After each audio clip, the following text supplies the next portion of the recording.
Bueno, vamos a comenzar viendo las características del capacitor. En primer lugar vamos a hablar sobre la reactancia, el concepto de reactancia, diciendo que un capacitor en un circuito de corriente alterna se opone al cambio de la tensión. De la misma forma, los inductores en un circuito alterna se oponen al cambio de la corriente, ¿no? Esta característica que tienen tanto los capacitores como los inductores es la que se denomina reactancia. Esta reactancia depende de la frecuencia. Cuando la frecuencia de la señal es alta, también la influencia de la reactancia lo será. Acá podemos observar un circuito de alimentación de una fuente alterna formado por una resistencia, un capacitor. Lo que queremos hacer es analizar cómo va cambiando la tensión sobre el capacitor para una fuente alterna. En la gráfica podemos ver la señal de alterna, que es una sinusoide. Esta es la señal de la fuente, que la llamamos BI. Y por otro lado, la tensión sobre el capacitor, que la vamos a graficar en color azul, y la llamamos B0. Esta B0. Acá podemos ver entonces que cuando aumenta la tensión de la fuente, de la misma forma va aumentando la tensión sobre el capacitor hasta llegar a un máximo. Cuando el capacitor se carga totalmente, la tensión se mantiene, pero como la tensión de la fuente empieza a decrecer, entonces el capacitor comienza a descargarse, y eso hace que la tensión del capacitor baje, pero no baja de la misma forma que baja la tensión de la fuente, baja a medida que se va descargando, ¿no? Entonces, para valores de capacitores mayores, de mayor capacidad, el tiempo de descarga va a ser mayor. Para valores de capacidad menores, el tiempo de descarga va a ser menor. Bueno, acá lo que podemos observar es que cuando la tensión de la fuente coincide con el punto de descarga del capacitor, nuevamente el capacitor, la tensión sigue subiendo de la fuente y la tensión del capacitor también va a subir porque el capacitor comienza a cargarse nuevamente, ¿no? Y así esto se produce cíclicamente. A continuación, lo que vamos a hacer es analizar el periodo de carga y descarga de un capacitor en un circuito continuo. Acá se puede ver la fuente continua, que la llamamos BI. La tensión sobre el capacitor la vamos a llamar BC y la tensión sobre la resistencia la vamos a llamar BR. Cuando la llave S se pone en el punto 1, se cierra este circuito, que no es otra cosa que una malla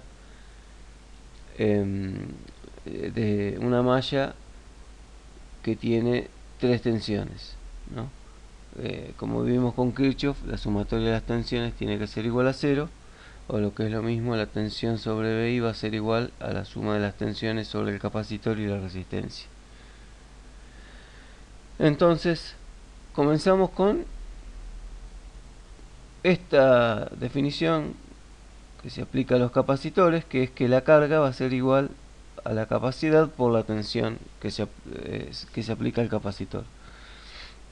Después también tenemos como elemento de análisis la ley de mallas de Kirchhoff, ¿no? Que nos dice que la tensión sobre la fuente es igual a la tensión sobre el capacitor más la tensión sobre la resistencia.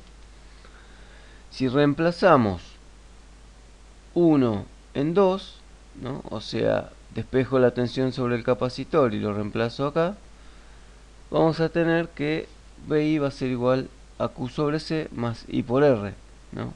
I por R representa la tensión sobre la resistencia, por ley de Ohm. Luego, si aplicamos a ambos lados de la igualdad la derivada, como BI es constante, la derivada va a ser 0. Y en el lado derecho, como Q cambia y la corriente cambia, entonces vamos a tener la derivada de Q respecto de T y la derivada de I respecto de T. En el siguiente paso podemos agrupar todo lo que tiene que ver con la corriente en un lado de la igualdad, ¿no? En este caso sabemos que la derivada de la carga respecto de t es igual a la corriente. Por lo tanto, nos va a quedar diferencial de I dividido I igual a menos diferencial de t sobre R por C, donde R por C son constantes. En este punto podemos aplicar la integral a ambos lados de la igualdad y obtenemos lo que se muestra en 3, ¿no? La integral de I inicial hasta I de 1 sobre I diferencial de I.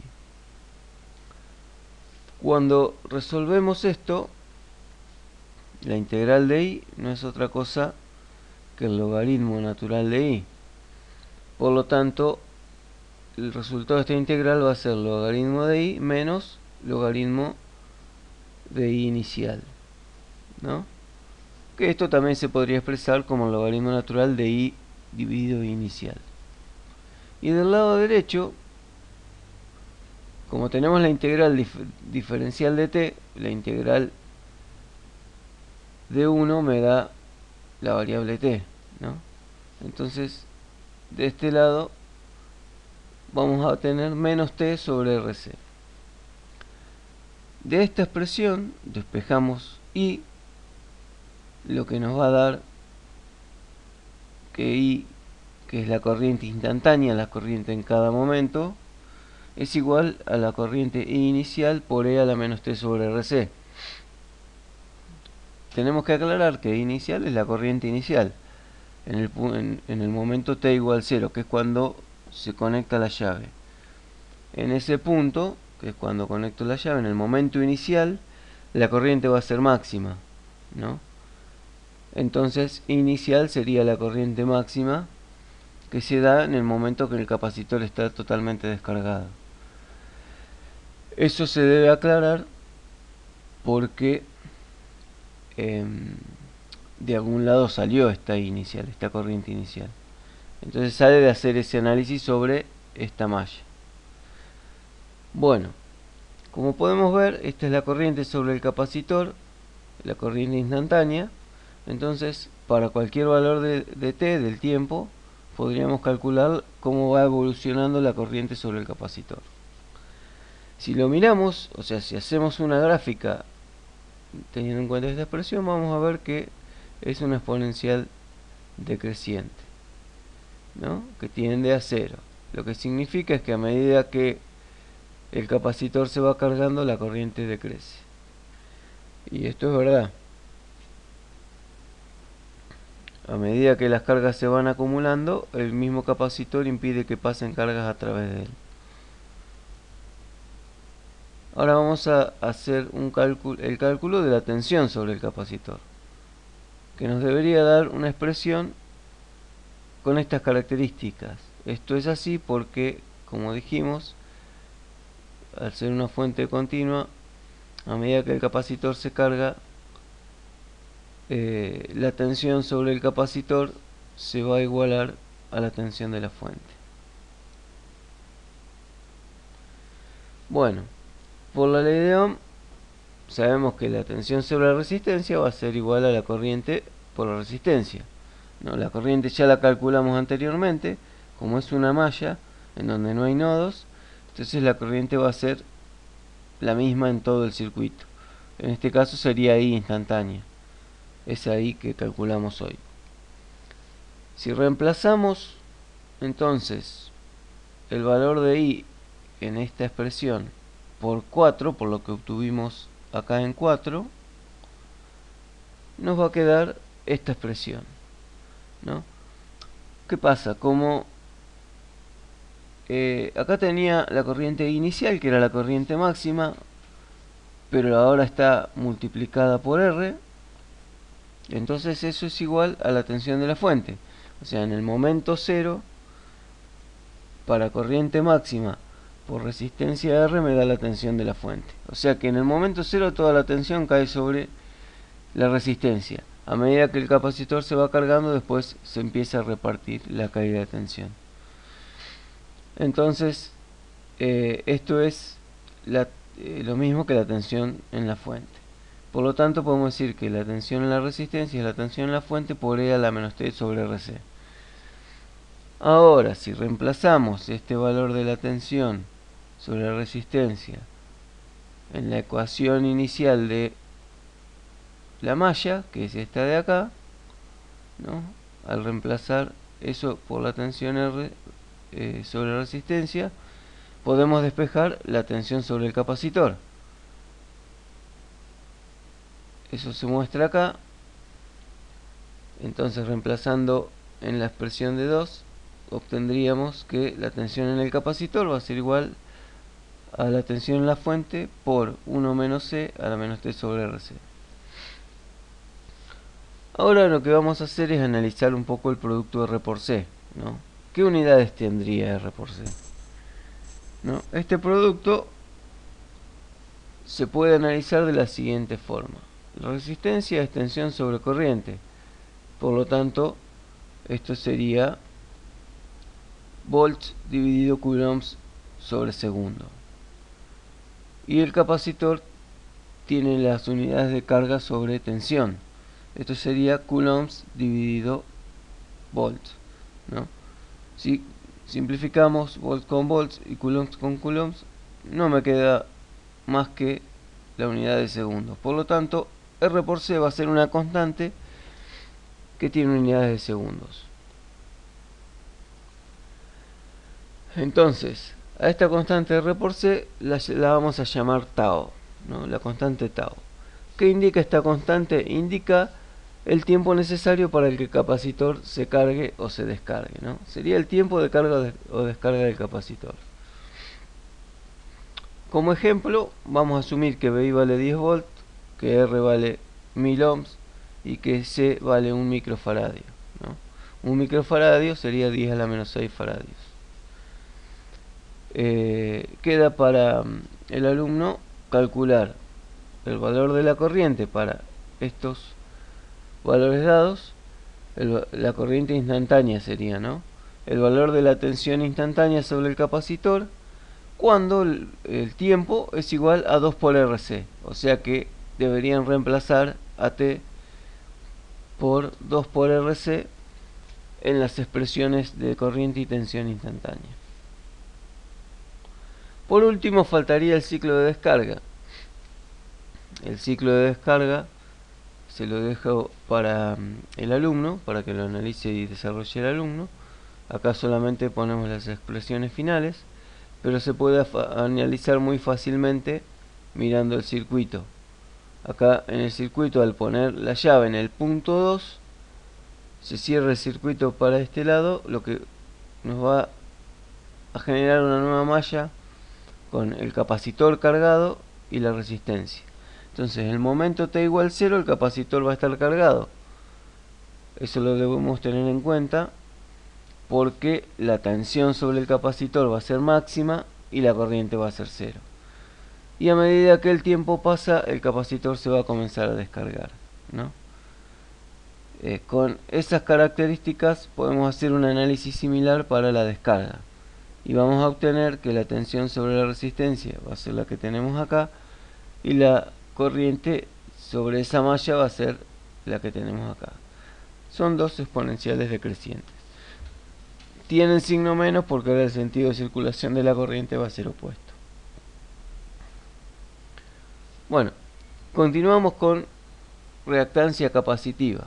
Habíamos hecho un pequeño análisis inicial dando un concepto de la reactancia, que es un comportamiento que se le da al capacitor o al inductor en circuitos de alterna.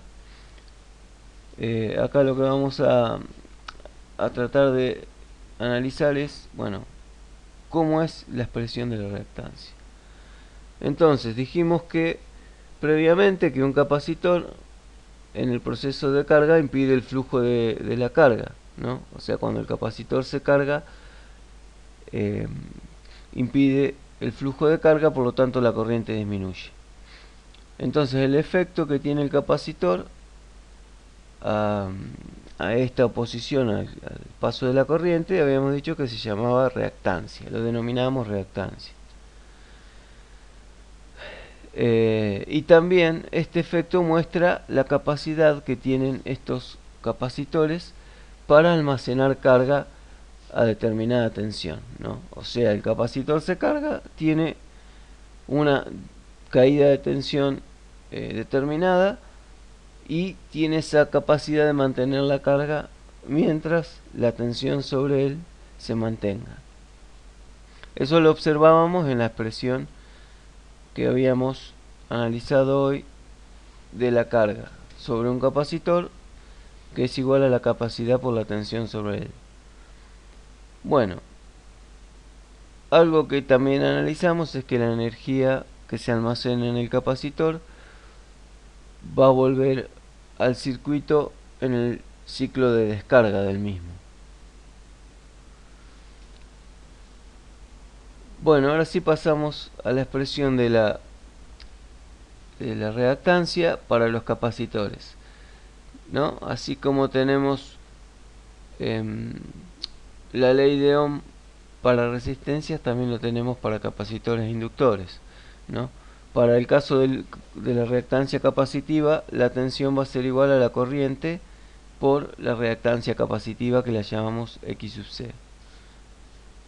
Y la expresión de X sub C de la reactancia va a ser igual a 1 dividido omega por C, ¿no? Donde omega es 2pi por F, y F no es otra cosa que la frecuencia de la señal de tensión de entrada, de la señal de tensión de la fuente.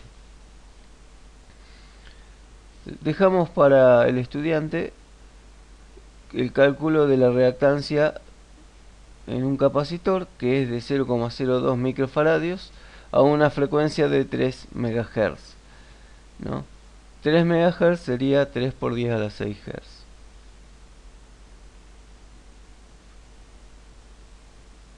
Por último, tenemos la impedancia de un circuito RC. ¿Qué pasa? En un circuito de alterna, para determinar la carga tenemos que determinar cuánto aporta la parte resistiva y cuánto aporta la parte reactiva, o sea, cuánto aportan a esta carga los capacitores, los inductores y las resistencias, ¿no?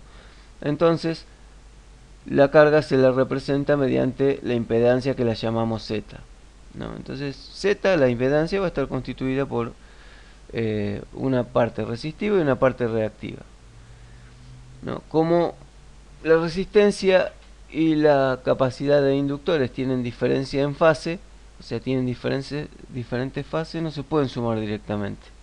Entonces, para eso hay que hacer una suma vectorial, ¿no? Lo que es lo mismo, si analizamos en la gráfica, en el eje horizontal, que sería grado 0, tenemos la resistencia, que no tiene desfasaje, y en el eje vertical hacia abajo tenemos la reactancia capacitiva. Estos serían menos 90 grados, ¿no? O sea, serían 90 grados en sentido horario.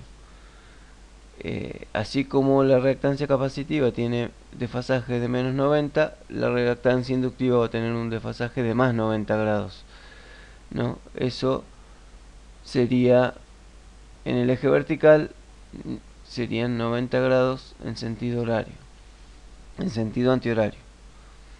Bueno, para calcular la impedancia tenemos que calcular el módulo y la fase. El módulo se obtiene muy simplemente aplicando Pitágoras. Fíjense que si vemos esto como un triángulo, el cateto adyacente va a ser la resistencia, el cateto opuesto la reactancia capacitiva, y la hipotenusa no es más que la impedancia. Entonces, con Pitágoras podríamos calcular el módulo de la impedancia. Para calcular el ángulo, no es simplemente que el opuesto dividido el adyacente. O sea, el arco tangente de opuesto sobre adyacente, o sea, de reactancia capacitiva dividido resistencia, me va a dar el ángulo de la impedancia. Con esto terminaríamos todo lo que tiene que ver con la capacidad y sus características de respuesta en circuitos de alterna y de continua.